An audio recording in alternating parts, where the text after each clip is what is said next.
اس بچی کا اس سب میں کیا قصور ہے بھلا؟ اگر وہ حجاب لینا چاہتی ہے تو کوئی بات نہیں ہے، اس کی مرضی ہے، اس کی زندگی ہے۔ سائمہ نے خواہ اتنی سی بات کو انا کا مسئلہ بنا لیا ہے۔ وقار کے سباؤ سے کہنے پر عابد نے ان پر ایک ناقدانہ نگاہ ڈالی اور لاؤنج سے چلے گئے۔ رامین اب تک سر جھکائے رو رہی تھی اور شیزا انہیں ساتھ لگائے چپ کروا رہی تھی۔ وقار نے بے بسی سے گہرا ساتھ لیا تھا۔ آخر یہ حق اور باطل کی جنگ کب ختم ہوگی؟ رابیل نے چہرہ ایک جانب سے گھٹنے پر رکھا ہوا تھا۔ وہ رو نہیں رہی تھی مگر پھر بھی آنسو آنکھوں سے پھسلتے جا رہے تھے۔ اس نے چہرے کے گرد بندہ دوپٹہ کھول دیا تھا اور اب وہ پھسل کر اس کی گردن میں جھول رہا تھا۔ بال ہاف بندے ہونے کے باعث ڈھیلے ہو کر لٹوں کی صورت اس کے چہرے پر گر رہے تھے، مگر وہ ویسے ہی خالی نظروں سے چہرہ ایک گھٹنے پر رکھے دیوار کو دیکھے گئی۔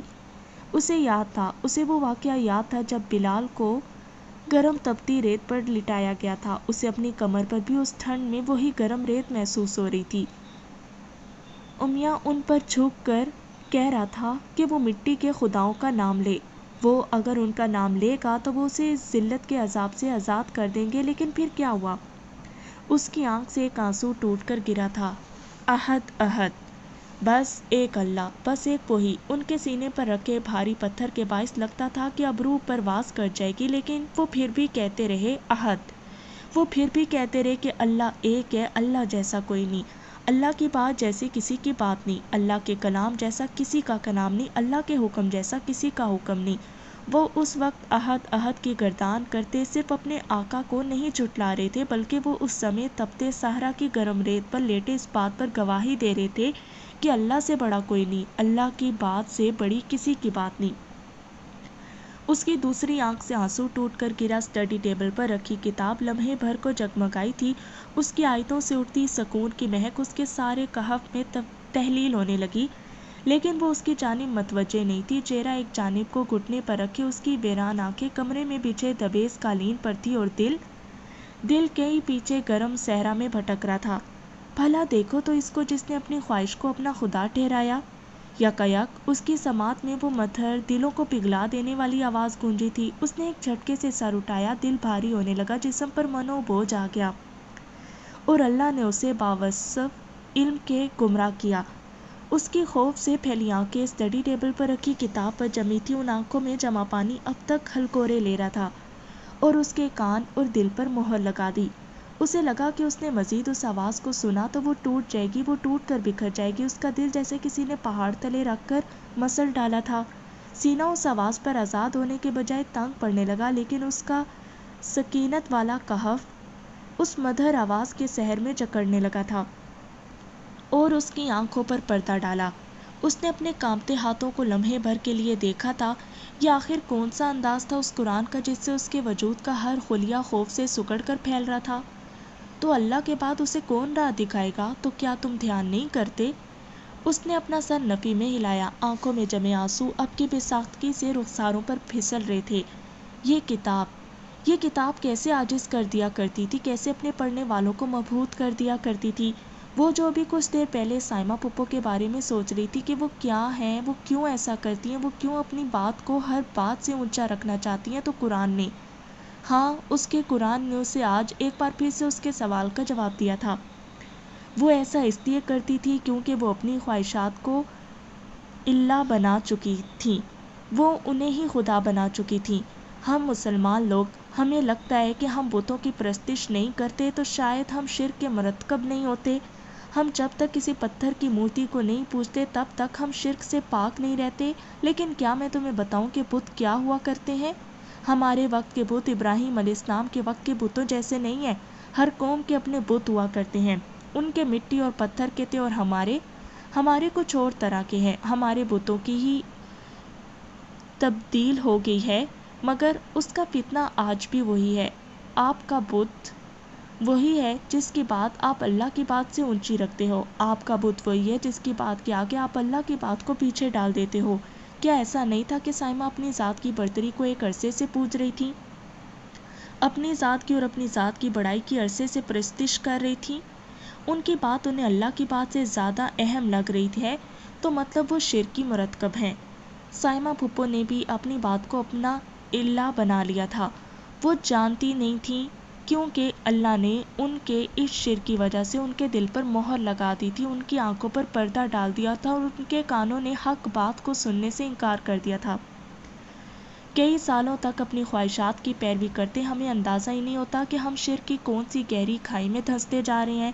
ہمیں اندازہ ہی نہیں ہوتا کہ جب ہم اللہ کی بات کو پیچھے ڈال کر خود کی بات آگے لاتے ہیں تو ہم کس جرم کا ارتکاب کرتے ہیں۔ اہل مکہ کیا کرتے تھے؟ انہوں نے کبھی اللہ کے وجود سے انکار نہیں کیا۔ وہ اکثر اپنے باپ ابراہیم علیہ السلام کے دین کا ذکر کیا کرتے تھے، لیکن کیا وجہ تھی کہ وہ پھر بھی مشرک تھے؟ وہ آہستگی سے اٹھی، ٹانگیں بے حد کانپ رہی تھیں اور نگاہیں بار بار گلابی سی نمی سے دھندلی ہو رہی تھی۔ اس نے قرآن کی جانب قدم بڑھائے۔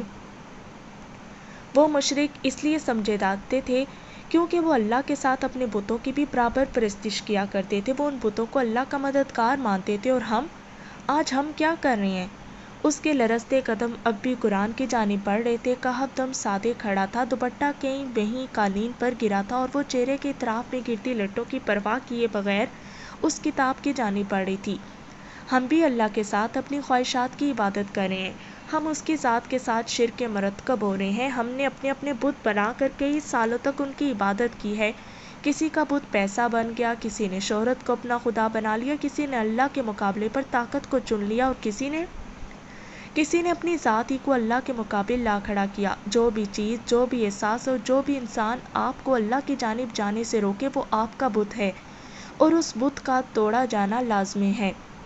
اس نے قرآن کے عین سامنے رک کر اپنا دل سنبھالا۔ اس کا دل بری طرح دھڑک رہا تھا، سانس چڑھا ہوا تھا جیسے وہ میلوں کی مسافت طے کرتی یہاں تک پہنچی ہو۔ اس نے لرزتے ہاتھ سے قرآن کا دروازہ کھولا اور سامنے ہی روز اول کی طرح اس کی آیتیں آج بھی روشن تھیں۔ جنت والے اور دوزخ والے برابر نہیں۔ وہ بے دم ہو کر ایک قدم پیچھے ہٹی تھی۔ ایک لمحے کے لیے اس کا دل رک گیا تھا۔ اسے لگا کہ اب وہ کبھی سانس نہیں لے پائے گی۔ لرزتے ہاتھوں سے کرسی پیچھے کھینچے وہ اب کے قرآن کے سامنے دھڑکتا دل لیے بیٹھی ہوئی تھی۔ آنسو ٹپ ٹپ اس کی گود میں گرنے لگے۔ وہ برابر نہیں، وہ ان لوگوں میں سے نہیں تھی جو اللہ کے سامنے بہت سے بتوں کی پوجا کرتے تھے۔ اس نے اپنا بت توڑا تھا، اس نے اپنی روایتوں کا بت توڑا تھا۔ بھلا وہ اور سائمہ ایک جیسے کیسے ہو سکتے تھے؟ اس کی سرخ پڑتی آنکھوں سے بہتے قطرے اسی روانی سے اس کی گود میں گرنے لگے۔ جنت اور دوزخ والے بھلا برابر کیسے ہو سکتے تھے؟ بت توڑنے اور بتوں کی عبادت کرنے والوں کی برابری کا تو سوال ہی پیدا نہیں ہوتا تھا۔ اس نے ایک نگاہ اٹھا کر بقیہ آیات دیکھی۔ جنت والے ہی کامیاب ہونے والے ہیں۔ او اللہ! اس کے لبوں سے بے اختیار اس کا نام نکلا تھا۔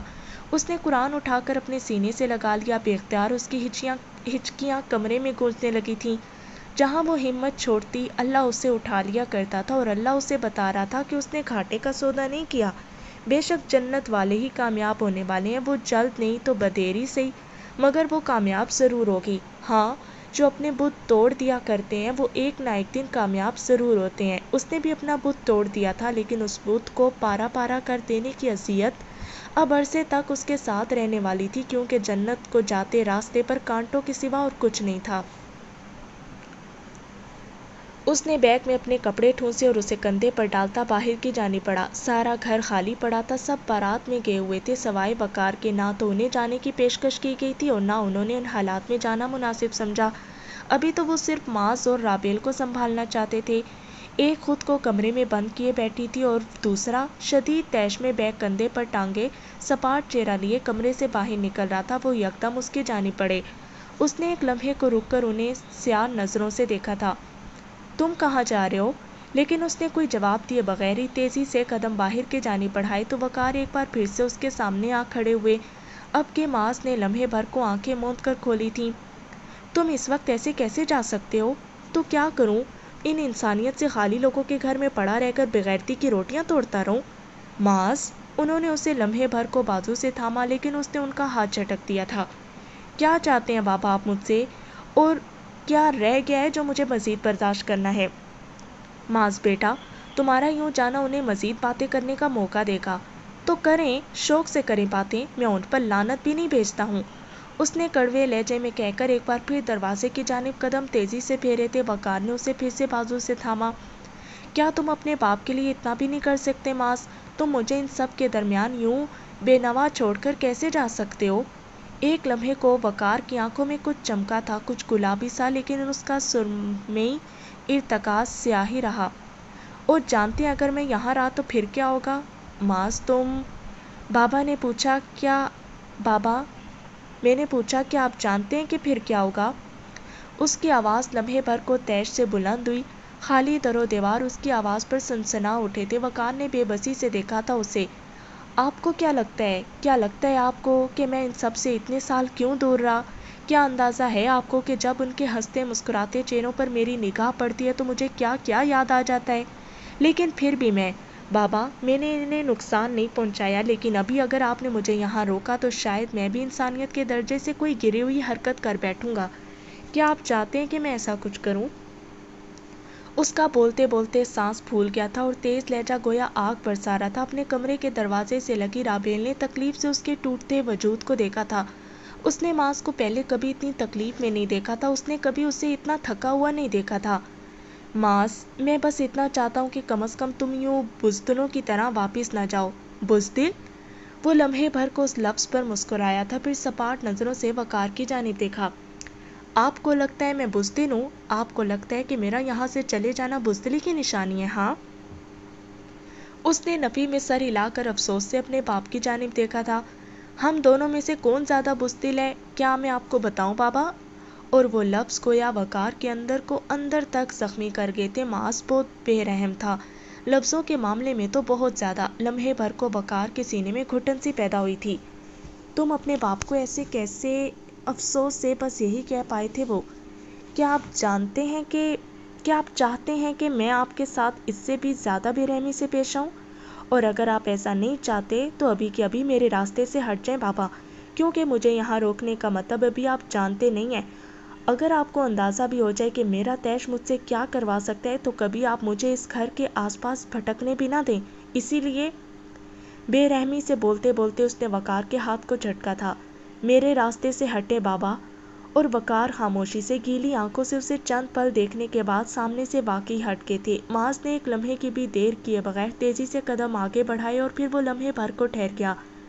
رابیل نم آنکھوں سے اسے دیکھ رہی تھی۔ اس کی سرمئی آنکھوں میں لمحے بھر کو ایک گہرا دکھ سا ابھرا اور پھر وہ نظروں کا زاویہ اگلے ہی پل بدل کر تیزی سے داخلی دروازہ عبور کر گیا تھا۔ رابیل نے جلدی سے وقار تایا کی جانب دیکھا۔ وہ درمیان میں شکستہ سے کھڑے رہ گئے تھے۔ ایک پل کو پلٹ کر داخلی دروازے کی جانب بھی دیکھا جہاں سے وہ ابھی نکل کر گیا تھا، لیکن پھر رابیل کو کمرے کے دروازے سے لگے دیکھ کر وہ بے اختیار چونکے۔ وہ انہیں دیکھ کر لمحے بھر کو ہلکا سا مسکرائی تھی۔ وقار کے چہرے پر بھی تھکن زدہ تبسم آ ٹھہرا تو وہ ان کے پاس چلی آئی۔ آپ کا بیٹا بہت بدتمیز ہے تایا، ہر وقت غصہ کرتا رہتا ہے۔ اس نے ایک پل کو پلٹ کر خفگی سے دروازے کی جانب دیکھا تھا۔ وقار اب کے دل سے اس کی بات پر مسکرائے تھے۔ بدتمیز تو ہے، لیکن کیا کریں، بیٹا ہے نا، لگایا کریں ایک دو اسے اس کی بدتمیزی پر جنگلی۔ اندازہ ہو جائے نا اسے کہ اللہ باپ کو ناراض کرنے والے سے کتنا ناراض ہوتے ہیں تو کبھی ایسا نہ کرے یہ۔ وہ اپنی جگہ ٹھیک ہے رابیل، سب اپنی جگہ ٹھیک ہے تایا، آپ اپنی جگہ ٹھیک ہے، میں اپنی جگہ۔ بابا سے پوچھیں گے تو ان کے پاس بھی کوئی نہ کوئی تعویل ہوگی، اور اگر پھپھو سے ان کے رویے کا چیک مانگے تھے تو ان کے پاس بھی ایک کڑا جواز ہوگا۔ سب اپنی اپنی جگہوں پر خود کو درستی سمجھتے ہیں تایا، لیکن اس کا مطلب یہ نہیں کہ یہ آپ سے اتنی بدتمیزی کرے گا۔ وقار اس کے جواب پر نرمی سے مسکرائے تھے۔ اس کے حجاب کے حالے میں دمکتے چہرے پر سائمہ کے بھاری ہاتھ کا نشان اب تک سب تھا۔ انہیں اس لڑکی کو دیکھ کر ایک پل کے لیے دکھ ہوا تھا۔ تم تو سچ میں بڑی ہو گئی اور ابھی اتنی اچھی باتیں کرنے لگی ہو، تھوڑی سی اس بدتمیز کو بھی سکھا دو۔ بہت مشکل ہے اس کا سیکھنا۔ اور اگلے ہی پل وقار ہنس پڑے تھے۔ رابیل انہیں ہلکا پھلکا دیکھ کر اداسی سے مسکرائی تھی۔ وہ بدتمیز نہیں، بد لحاظ ہے، اور بیٹا ہمارا یہ بلیم گیم تو چلتا ہی رہتا ہے۔ ابھی اس نے مجھ سے اپنی بات منوائی ہے، کل کو میں اس سے اپنی بات منوا لوں گا۔ ان کے کندھے اچکانے پر رابیل نے لمحے بھر کو سر ہلایا تھا۔ آپ واقعی منوا لیتے ہیں؟ مجھے سچ بتا سکتے ہیں آپ؟ اور اگلے ہی پل وقار اس کی چوٹ پر واقعتاً ہنس پڑے تھے، پھر سر ہلا کر کہنے لگے، ضدی ہے، پر میں سچ میں اس سے اپنی باتیں منوا لیتا ہوں۔ زبان کا کڑوا ہے لیکن دل نرم رکھتا ہے۔ وہ الگ بات ہے کسی کو بتاتا نہیں ہے، اور نہ ہی اپنے بارے میں باتیں کرنا پسند ہے اسے، اسی لیے اس کی سوچ کا دائرہ کار کیسا ہے مجھے نہیں پتا۔ اب کے بہت سباؤ سے سچ بولا تھا انہوں نے۔ اس نے ایک پل کو پھر سے پلٹ کر دروازے کی جانب دیکھا تھا۔ وقار چند لمحے کچھ سوچتے رہے، پھر اس کی جانب دیکھا۔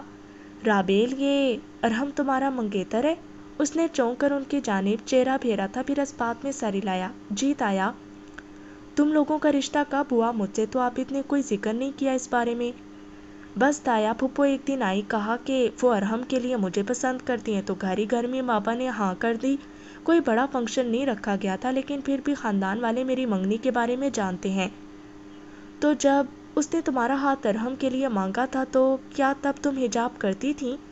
ان کے ہچکچاہٹ سے بجا طور پر محسوس ہوئی تھی، لیکن وہ پھر بھی آرام سے کھڑی رہی۔ نہیں تایا، تب میں حجاب نہیں لیتی تھی۔ اوہ! ایک لمحے کو رک کر انہوں نے آس پاس دیکھا تھا، پھر اس کے جھکے سر کو دیکھتے ہولے سے مسکرا دیے۔ چائے کیسی بناتی ہو رابیل؟ اس نے ایک جھٹکے سے سر اٹھایا تھا، پھر وقار کا مسکراتا چہرہ دیکھ کر اپنے چہرے پر بھی مسکراہٹ بکھر گئی۔ مزے کی بناتی ہوں، پیئیں گے آپ؟ ضرور پیوں گا۔ اور اس کو تو جیسے کسی نے پتنگے ہی لگا دیے تھے، اتنے دنوں بعد کسی نے اس سے اتنی اپنائیت سے بات کی تھی۔ اس کے رخسار اس سمے خوشی سے گلابی ہو گئے تھے اور آنکھیں جانے کیوں ان کی اپنائیت پر بھیگ گئی تھیں۔ ابھی نہیں رونا تم نے، بہت رو لیا، اب میرے اور اپنے لیے چائے بناؤ، پھر مجھے بتانا کہ وہ کون سی صورت ہے جس نے تمہیں اب تک سب سے زیادہ فیسینیٹ کیا ہے۔ اور ان کی اگلی بات پر تو گویا اسے یقین ہی نہیں آ رہا تھا۔ اس کے گھرانے میں سے کسی نے پہلی دفعہ اس سے قرآن کے بارے میں کچھ پوچھا تھا۔ اس کا دل شکر سے جھکنے لگا، پھر وہ کچن کی جانب تیزی سے بڑھی اور چائے کا پانی رکھنے لگی۔ ابھی اسے وقار تایا سے ڈھیر باتیں بھی کرنی تھی، اپنی باتیں، اپنے اور اللہ کے تعلق کی باتیں، قرآن اور اس کے اعجاز کی باتیں، باتیں ہی باتیں۔ اور اگر کبھی انسان کو سرد رات میں چائے کے ساتھ کسی اپنے سے اپنے دل کی باتیں کرنے کا موقع ملے تو اسے وہ موقع ہاتھ سے جانے نہیں دینا چاہیے، کیونکہ چائے، قرآن اور آپ کو سمجھنے والا انسان بار بار نہیں ملا کرتے۔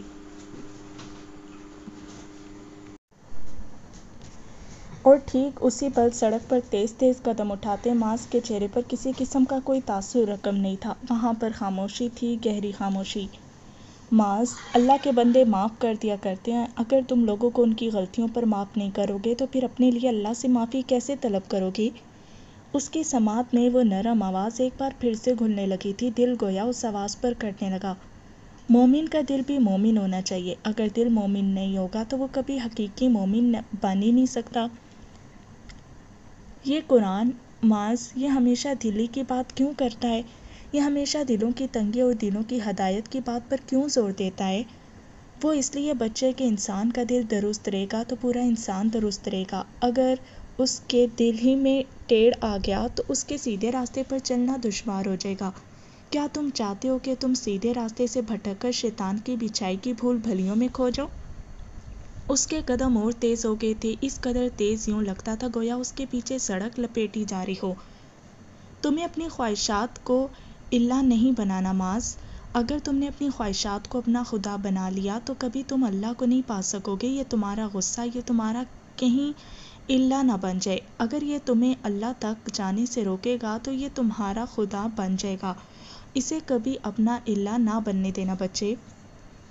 اس کے سرمئی سے ارتکاز میں گلابی نمی گھلنے لگی۔ وجود اس نرم آواز پر ٹوٹنے لگا تھا، لیکن وہ پھر بھی تارکول کی بچھی سخت سڑک پر چلتا رہا۔ اسے پتا تھا کہ اگر وہ دوبارہ ان کی جانب پلٹ کر دیکھے گا تو نہ ان کے حق میں بہتر ہوگا اور نہ اس کے حق میں۔ اپنے غصے کو اپنا خدا بنانے کے بجائے اس نے ان کے سامنے سے ہٹ جانے ہی میں عافیت سمجھی تھی۔ یکایک اسے اپنے ہاتھ پر کسی کا یکساں لمس محسوس ہوا۔ بے ساختہ اس کے آس پاس ایک جانی پہچانی سی خوشبو بھی تحلیل ہونے لگی تھی۔ جانتے ہو معاذ، حضرت یوسف علیہ السلام نے کن کو معاف کیا تھا؟ اسے پھر سے وہ باتیں یاد آنے لگیں جنہیں وہ ہرگز بھی یاد نہیں کرنا چاہتا تھا۔ ذہن کے کئی پچھلے حصے میں یاد کے اوراق پھڑ پھڑانے لگے، دل کی تکلیف لمحہ بلمحہ گہری ہونے لگی۔ اپنے بھائیوں کو 13 سالہ معاذ نے اپنی ماں کا یک ہاتھ تھام رکھا تھا۔ اسپتال کے بستر پر دراز وہ زرد مگر بابرکت چہرہ لیے نرمی سے اسے ہی دیکھ رہی تھیں، پھر اس کے معصوم سے جواب پر مسکرائیں۔ نہیں معاذ، نفی میں سر ہلا کر گویا اس کا جواب رد کیا۔ اس نے ایک پل کو ناسمجھی سے دیکھا تھا ان کی جانب۔ انہوں نے اپنے اپنوں کو معاف کیا تھا معاذ۔ چمکتے چاند میں یکدم درار سی پڑی۔ اس کے چٹک جانے کی آواز ماس کو اس لمحے یہاں تک سنائی دی تھی، اور پھر اس کی ماں کا یک ہاتھ بے ساختہ اس کے ہاتھ سے ڈھلک گیا۔ تیز تیز قدموں سے چلتے وہ ایک پل کو رکا تھا۔ یاد کا وہ عکس، وہ زخمی سا عکس اسے آج بھی زخم زخم کر دیا کرتا تھا۔ اس نے بڑھتی تکلیف کے پیش نظر اس خیال کو جھٹکنے کی کوشش کی، لیکن وہ ڈھلکتے ہاتھ کی اذیت آج بھی کہیں اس کے اندر سانس لے رہی تھی، جس سے وہ چاہ کر بھی اپنا دامن نہیں بچا پایا تھا۔ اس نے وقار کے آگے گول ٹیبل پر بھاپ اڑاتی چائے رکھی اور پھر وہ ان کے سامنے لگی کرسی پر اپنے چائے لیے بیٹھ گئی۔ وقار نے چائے سے ایک گھونٹ بھرا اور پھر مسکرا کر اس کے سر پر ہاتھ پھیرا۔ میری بیٹی تو بہت اچھی چائے بناتی ہے۔ ان کے پچکارنے کے سے انداز پر رابعہ ایک لمحے کو افسردگی سے مسکرائی تھی۔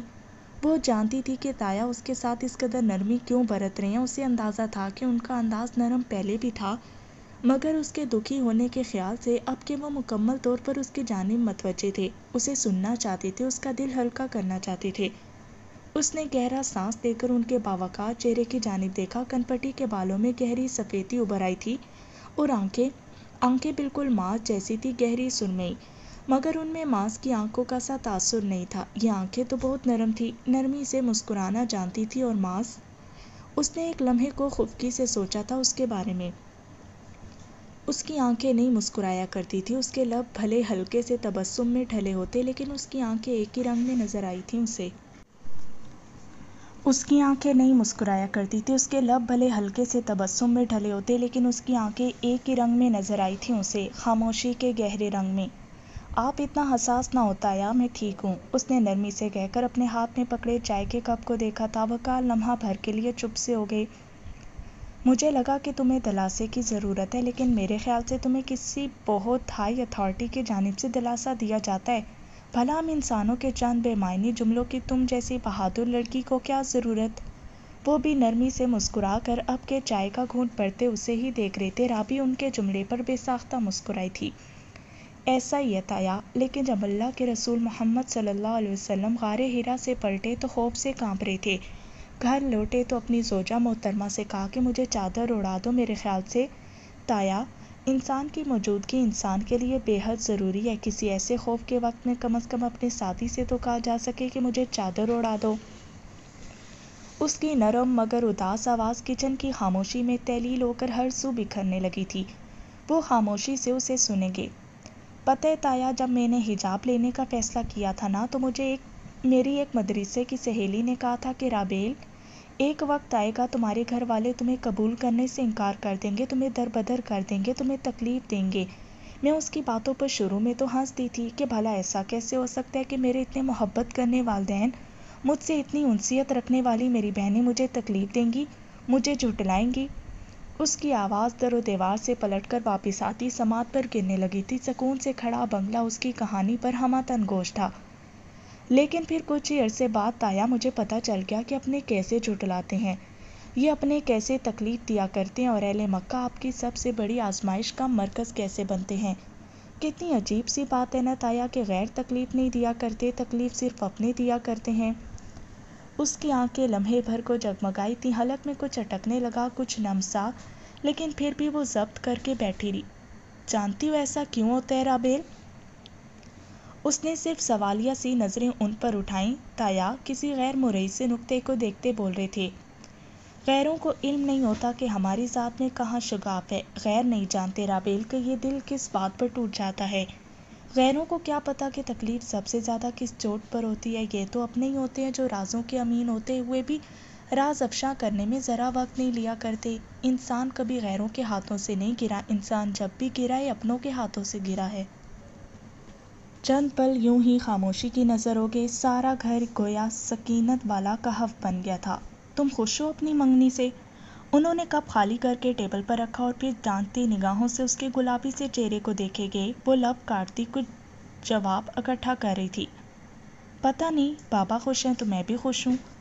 میں نے تمہارے بابا کی نہیں، تمہاری خوشی پوچھی ہے لڑکی۔ ان کے مسکراتے لہجے پر وہ بھی لمحے بھر کو ہلکا سا مسکرائی تھی، پھر گہرا سانس لے کر گویا ہوئی، میں بس ٹھیک ہوں، جب تک بابا ماں خوش ہیں مجھے کوئی مسئلہ نہیں۔ رہی بات ارحم کی تو وہ اچھا ہے، ٹھیک ہے، بس ٹھیک ہی ہے۔ اس کے آخری متذبذب سے جملے پر وہ ہنس پڑے تھے۔ رابیل نے اپنے دانتوں کی نمائش بھی زور و شور سے کی تھی۔ اسے نہیں پتا تھا کہ کسی کو پسند کیسے کرتے ہیں۔ اس نے کبھی ارحم کے لیے کچھ بھی محسوس نہیں کیا تھا۔ کہانیوں میں اس نے پڑھ رکھا تھا کہ جب منگیتر اپنی ہونے والی بیوی کو دیکھتے ہیں تو لڑکی کے گال گلابی ہو جاتے ہیں، دل دھڑکنے لگتا ہے اور اکثر تو بات تک کرنا مشکل ہو جاتا ہے جھجک کی وجہ سے۔ لیکن اس نے کبھی ارحم کے لیے یہ سب محسوس نہیں کیا تھا۔ کوئی اس سے پوچھتا کہ وہ اسے کیسا لگتا ہے تو وہ کندھے اچکا کر کہا کرتی کہ ٹھیک ہے، بہتر ہے، اور بس۔ وہ اسے اس سے زیادہ کچھ نہیں لگتا تھا۔ اسے لگتا تھا کہ جب اسے محبت ہوگی، اور ظاہر ہے شادی ارحم سے ہونی تھی تو محبت بھی اسی سے کرنی تھی، تو اکثر اسے لگتا تھا کہ جب اسے ارحم سے محبت ہوگی تب اس کے آس پاس کوئی گھنٹی سی بجے گی جو اس بات کا اندیا ہوگی کہ اسے محبت ہو چلی ہے۔ لیکن ارحم کے سامنے آتے ہی اس کے آس پاس کچھ بھی نہیں بجتا تھا۔ اس کے سامنے آنے پر وہ صرف غیر آرام دہ ہوتی تھی، اس کے چپکو سے انداز پر غالباً۔ اف، اسے زہر لگتے تھے چیزی لڑکے۔ ہر وقت سر پر سوار رہ کر اپنی مرضی مسلط کرنے والے لڑکے اسے بالکل نہیں پسند تھے۔ تو کیا وہ ارحم کو بھی ناپسند کرتی تھی؟ شاید ہاں۔ خیالات سے اس نے بری طرح گھبرا کر سر ہلایا تھا۔ آپ بتائیں تایا کہ حبیبہ تائی کیسی دکھتی تھیں؟ میں نے بہت تھوڑا ذکر سنا ہے گھر میں ان کا، صرف نام کی حد تک۔ میں انہیں نہیں جانتی، نہ ہی دیکھا ہے۔ کیسی لگتی تھیں وہ آپ کو؟ وقار نے مسکرا کر ناسمجھی سے اس لڑکی کو دیکھا تھا۔ وہ اب کے بہت دلچسپی سے پھیلی پھیلی سی قطعی آنکھیں لیے ٹھوڑی تلے ہاتھ رکھے انہیں دیکھ رہی تھی۔ اس کا انداز بھلا کسی کو غصہ دلا کیسے سکتا تھا؟ اور ایک صائمہ تھی جس نے انتہائی بے رحمی سے اس کا رخسار روند ڈالا تھا۔ ایک پل کو گہرا سانس لے کر وقار نے اس کی جانب دیکھا۔ تمہاری جیسی تھیں بالکل۔ مسکراہٹ دبا کر بس اتنا ہی کہا تو وہ ناسمجھی سے پیچھے ہو کر بیٹھی۔ مطلب جیسی تم ہو بالکل تمہاری جیسی تھی، معصوم، میٹھی باتیں کرنے والی، محبت بانٹنے والی۔ کبھی کبھی تو مجھے لگتا ہی نہیں تھا کہ وہ کوئی زمینی مخلوق ہے۔ یوں لگتا تھا گویا کسی نے اسے جنت سے بھیجا ہو۔ وہ ان سب عورتوں سے بے حد الگ تھی، سر پر حجاب باندھے، قرآن کی دعاؤں کے ساتھ زندگی بسر کرنے والی۔ جانے کیا تھا کہ ان کا لہجہ آخر میں نم سا ہو گیا۔ رابیل کو یکدم احساس ہوا کہ اس نے تکلیف دہ سا موضوع چھیڑ دی ہے، اسی لیے جلدی سے بولی، آئی ایم سوری تایا۔ ارے نہیں، اتنے دنوں بعد کسی نے مجھ سے اس کی بابت پوچھا ہے، اچھا لگ رہا ہے اس کی باتیں کرنا۔ انہوں نے آنکھوں سے چشمہ ہاتھ میں لے کر دھندلی سی نمی آنکھوں سے صاف کی تھی۔ رابیل کے دل کو کچھ ہوا۔ آپ کو بہت یاد آتی ہیں وہ؟ اس کی چائے ٹھنڈی ہو گئی تھی اور وہ اسے بھول بھال کر اب صرف تایا کی جانب متوجہ تھی۔ بہت زیادہ۔ انہوں نے مسکرا کر گلابی آنکھوں سے اسے دیکھا تھا۔ بہت اچھی تھی نا وہ؟ یہ سوال نہیں تھا، خالص جواب تھا۔ پھر بھی وقار نے اس بات میں سر ہلا کر اس کے خیال کی تصدیق کی تھی۔ بہت زیادہ۔ ان کے لیے ان دو لفظوں سے زیادہ کچھ بھی بولنا فی الحال محال تھا۔ ان کے ایسے انداز پر اسے بے اختیار ان پر پیار آیا تھا۔ ان کا اندر باہر اس قدر شفاف تھا کہ وہ مرد ہونے کے باوجود بھی اپنی گلابی سی نمی کو نہیں چھپا پا رہے تھے۔ تو تایا پھر ماضی کیوں اس قدر سرد اور کھچا کھچا سا رہتا ہے؟ مطلب میں سمجھ سکتی ہوں کہ ہر انسان کے ادوار مختلف ہوتے ہیں اور ہر ایک کا ماضی ہی اس کا حال طے کرتا ہے، لیکن پھر بھی ایسا کیا ہوا تھا کہ ہم سے اس قدر بدظن ہو گیا ہے وہ؟ بقول اس کے ہماری شکلیں بھی نہیں دیکھنا چاہتا۔ اس کے دل میں چھپی بے چینی اب اس کی قطعی آنکھوں میں واضح طور پر ہلکورے لینے لگی تھی۔ وہ جاننا چاہتی تھی کہ آخر پچھلے سالوں میں ایسا کیا ہوا تھا کہ ماض اس کے گھر اور اس کے گھرانے کے لوگوں سے اس قدر بدظن تھا۔ تایا چند لمحے اس کے سوال پر اسے دیکھے گی اور پھر آہستہ سے گویا ہوئے۔ آج سے 15 سال پہلے معاذ اور حبیبہ کو اس گھر سے دھکے مار کر نکالا گیا تھا رابیل۔ بہت مدھم آواز میں کہے گئے جملے پر رابیل کچھ ساعتوں کے لیے ساکت ہو گئی۔ لیکن کس نے اور کیوں؟ اس نے اس قدر دل گرفتگی سے پوچھا کہ وہ گہرا سانس لینے پر مجبور ہو گئی۔ میں تمہارے بابا کا ستیلا بھائی ہوں، جانتی ہو نا تم۔ جب میری ماں رحمت بی بی کا انتقال ہوا تو بابا ٹوٹ گئے۔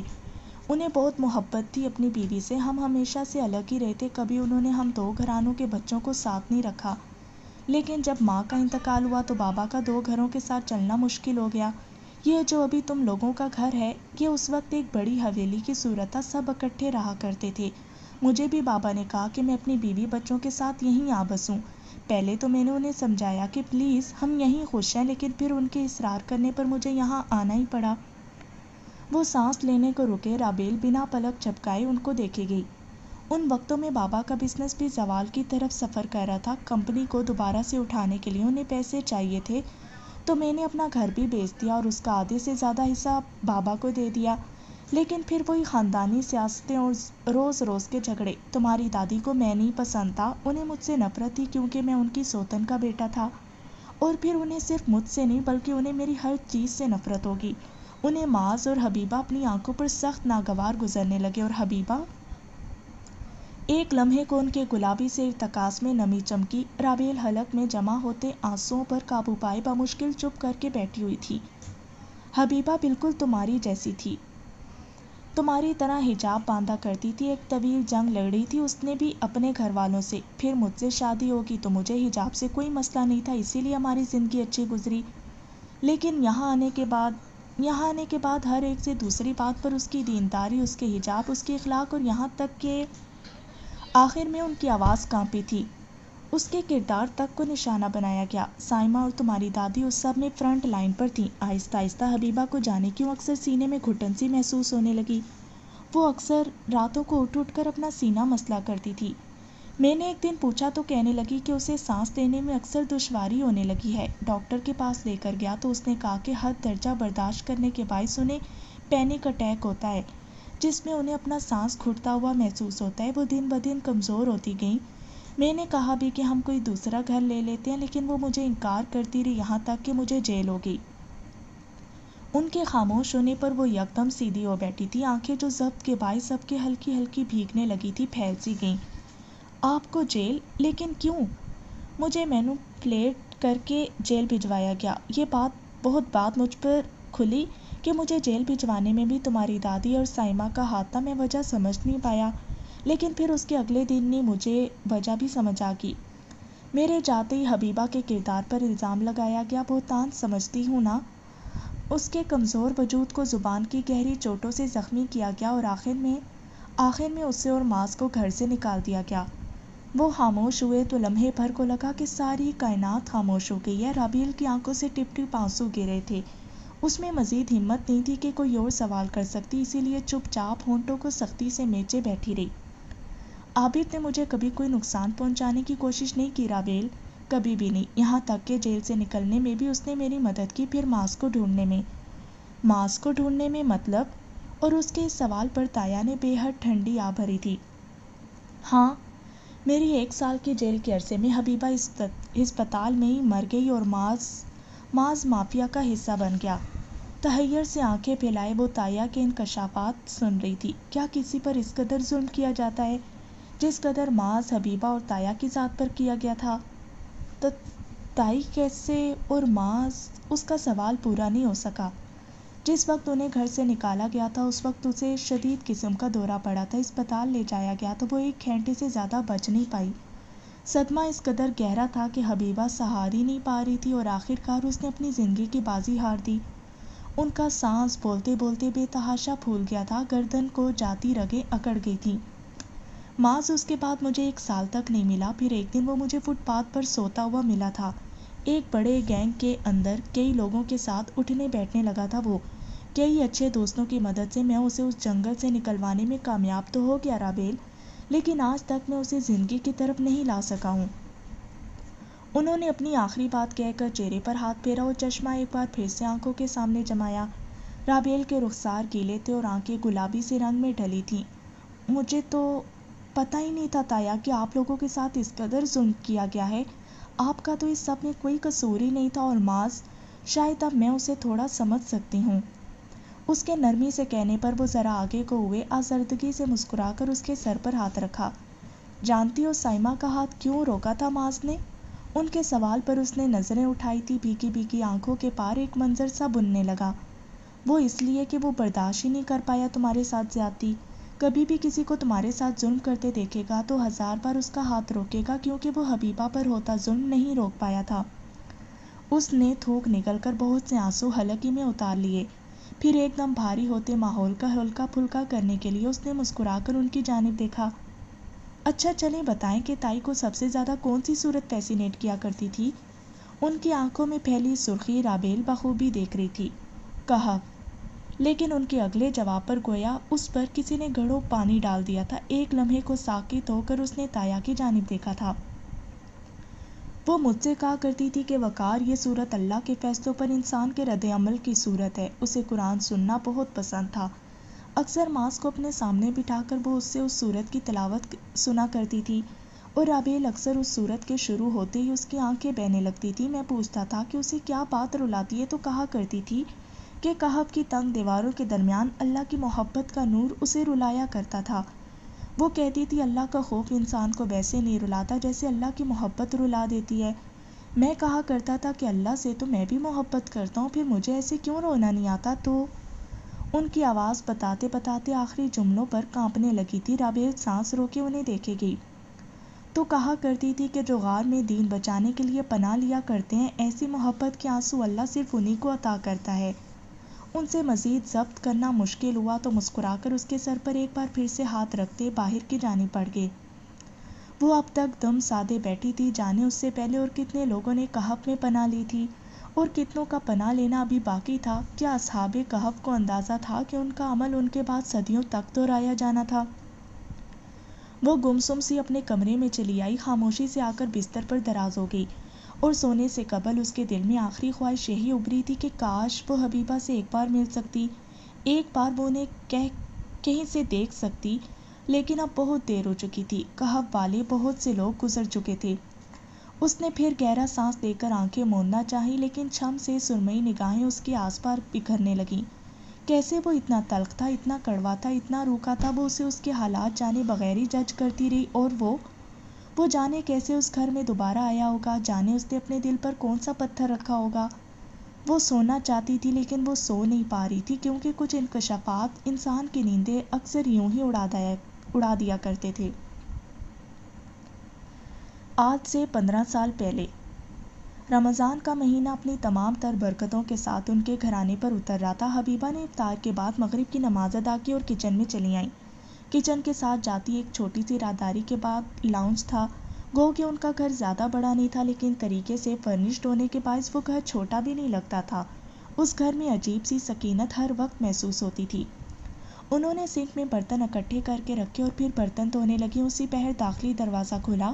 معاذ اور وقار نماز پڑھ کر واپس آ گئے تھے۔ وقار تو ٹی وی چلائے لاؤنج میں ہی بیٹھ گئے، البتہ معاذ ان کے پاس کچن میں ہی چلا آیا۔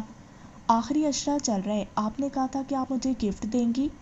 اس نے بھی آگے بڑھ کر دھلی پلیٹیں ایک جانب کو کیں اور پھر ساتھ ہی ساتھ انہیں کچھ یاد بھی دلایا۔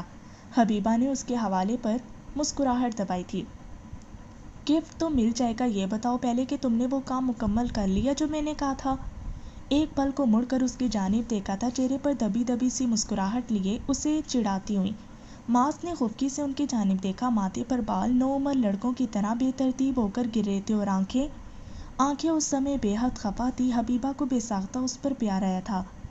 صرف آخری پارے کی چند صورتیں رہ گئی ہیں ماں، وہ بھی کل تک مکمل ہو جائیں گی، لیکن آپ نے مجھے گفٹ نہیں دیا ابھی تک۔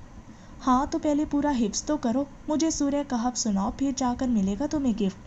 ایک پلیٹ چھٹک کر ریک میں رکھتے انہوں نے بے نیازی سے کہا۔ اس کی جانب دیکھا۔ کل پکا آپ دیں گی نا؟ دوں گی، لیکن پہلے تمہیں مجھے سورہ کہف سنانی ہوگی، اس کے بعد۔ اسے گویا یاد دلایا تھا، وہ ان کی بات پر جھنجھلایا۔ اتنی بار تو سن چکی ہیں آپ، اب پھر سے کل کیا اس سورت کا سننا لازمی ہے؟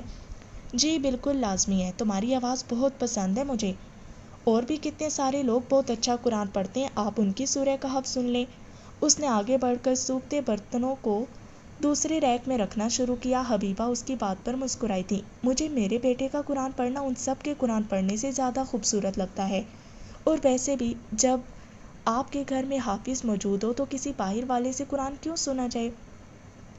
ایک مسکراتی ہوئی نگاہ اس پر ڈالی تو ان کی اس معصوم سی گیم پر وہ ہلکا سا سانس لے کر رہ گیا۔ پھر رات گئے تک جب وہ عشاء کی نماز سے فارغ ہوئی تو وہ ان کے ساتھ آ بیٹھا، خاموشی سے ان کی مناجات ختم ہونے کا انتظار کرنے لگا۔ اپنی دعا سے فارغ ہو کر وہ اس کی جانب متوجہ ہوئی تھی۔ میں آپ کو سورہ کہف سناؤں گا، لیکن ماں اس سے پہلے میرا ایک سوال ہے۔ اس نے ان کے آگے دوزانوں بیٹھ کر پوچھا تو وہ بھی اپنے چہرے کے گرد لپٹے دوپٹے کو تہیں کھولنے لگیں۔ پوچھو۔ اللہ نے قرآن تھوڑا تھوڑا کر کے کیوں اتارا ہے ماں؟ مجھ سے میرے ٹیچر نے سوال کیا، لیکن مجھے اس کا جواب نہیں آیا۔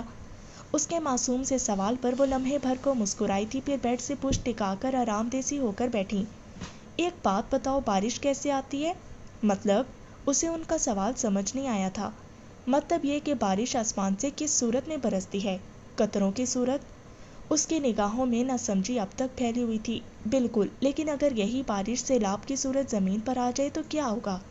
تباہی ہو جائے گی۔ پھر تو اس نے ایک لمحہ بھی نہیں لگایا تھا جواب دینے میں، وہ اس کے جواب پر لمحے بھر کو مسکرائی تھی، پھر آگے بڑھ کر اس کے ماتھے پر بکھرے بالوں کو مزید بکھیرا۔ بالکل، اگر آسمان سے اترتا پانی سیلاب کی صورت اترے تو کسی کو بھی فائدہ نہیں ہوگا، بلکہ پانی کے اس صورت میں آنے کے باعث بہت سے لوگوں کو نقصان پہنچے گا۔ کئی لوگوں کی زندگی بھر کی کمائی مٹی میں مل جائے گی اور ہمارے گھر، یہاں تک کہ ہمارے شہر بھی ڈوب جانے کا خدشہ ہوگا۔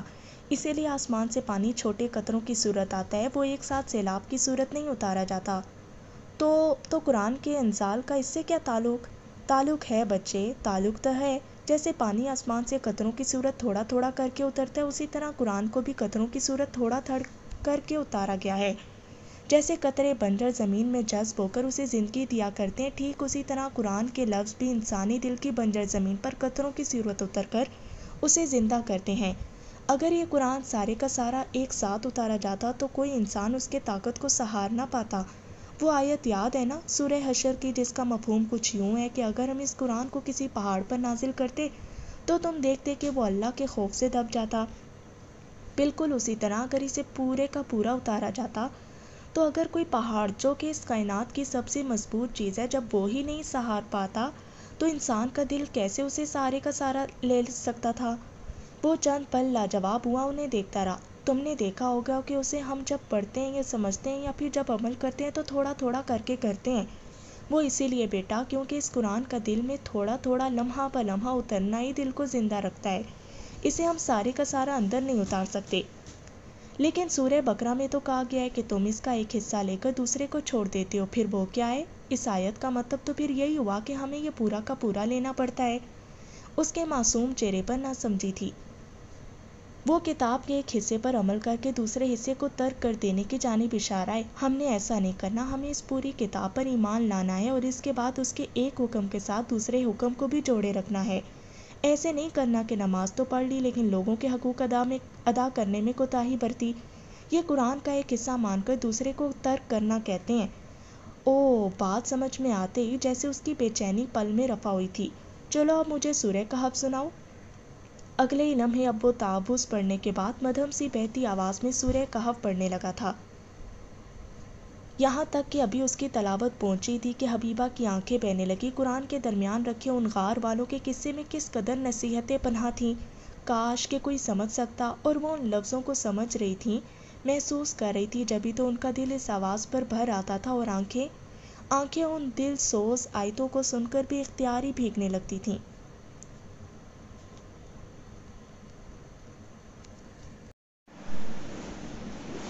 اگلے دن دادا ان کے گھر چلے آئے۔ کافی دیر تک وقار کی اسٹڈی پہ بیٹھے وہ ان سے باتیں کرتے رہے۔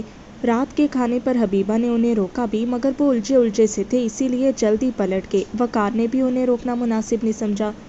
کھانے کی ٹیبل پر بیٹھے تین نفوس اب کے بہت خاموش تھے۔ سب سے پہلے حبیبہ نے ہی بات شروع کی۔ بابا کیا کہہ رہے تھے؟ انہیں کمپنی کے لیے کچھ پیسوں کی ضرورت ہے تو وہ اس گھر کو بیچنے کی بات کر رہے تھے۔ مزید یہ کہ وہ چاہتے ہیں کہ ہم بڑے گھر میں شفٹ ہو جائیں، اسی میں عافیت ہے۔ ان کی طبیعت بھی اب کے ناساز رہنے لگی ہے تو میں نے کافی سوچ بچار کے بعد ہاں کہہ دیا ہے۔ تم دونوں کو کوئی اعتراض تو نہیں؟ آخر میں ذرا سی ہچکچاہٹ محسوس ہوئی تھی ماسک کو ان کے لہجے میں۔ حبیبہ چند لمحات تو خاموش رہی، پھر مسکرا کر ان کی جانب دیکھا۔ اگر بابا کی اس سے مدد ہو سکتی ہے تو ہمیں ان کی مدد کرنی چاہیے وقار۔ اور ان کے مہر ثبت کرنے پر وقار نے گہرا سانس لیا تھا۔ اگلے مہینے ہی گھر سے سارا سامان سمیٹ کر وہ اس بڑی سی حویلی میں چلے آئے۔ انہیں لگا تھا کہ گھر والے ان کا استقبال بہت اچھے سے کریں گے، لیکن وہاں ایسا کچھ بھی نہیں تھا۔ وقار، حبیبہ اور 12 سالہ معاذ دروازے میں یوں ہی خالی خالی سے کھڑے رہ گئے۔ ملازمین کو بھی ان تک آنے کی اجازت نہیں دی گئی تھی، صرف دادا ہی انہیں ریسیو کرنے دروازے تک آئے۔ ان دنوں عابد کی رابیل 3 سال کی تھی اور زاہد کا اقبال البتہ 5 سال کا تھا۔ کئی وجوہات کی بنا پر زاہد کی شادی عابد سے پہلے ہوئی تھی، اس لیے اس کا بیٹا رابیل سے بڑا تھا۔ ان کے کمرے کشادہ اور خوبصورت تھے، جبکہ انہیں حویلی کے سب سے چھوٹے پورشن میں جگہ دی گئی تھی۔ پھر بھی حبیبہ شکر گزار رہیں۔ وقار گھر والوں کے اس رویے پر خاموش سے ہو گیا اور معاذ البتہ اس گھر میں آ کر بالکل بھی خوش نہیں تھا۔ ان کے گھر آتے ہی فرحت بیگم نے حبیبہ کو اپنے کمرے میں طلب کر لیا۔ وہ اس سمے اپنے بڑھاپے میں بھی خاصی طاقتور معلوم ہوتی تھیں اور ان کے انداز و اعتبار دیکھ کر ہی لگتا تھا کہ انہوں نے اس حویلی پر کئی سالوں تک حکومت کی ہے۔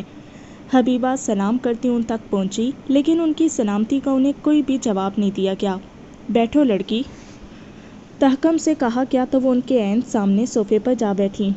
پہلی بات تو یہ ہے کہ یہ میرا گھر ہے اور یہاں کے قوانین بھی میرے ہی طے کردہ ہیں۔ سب سے پہلے تو تم اپنے سر سے اس دوپٹے کو ہٹاؤ۔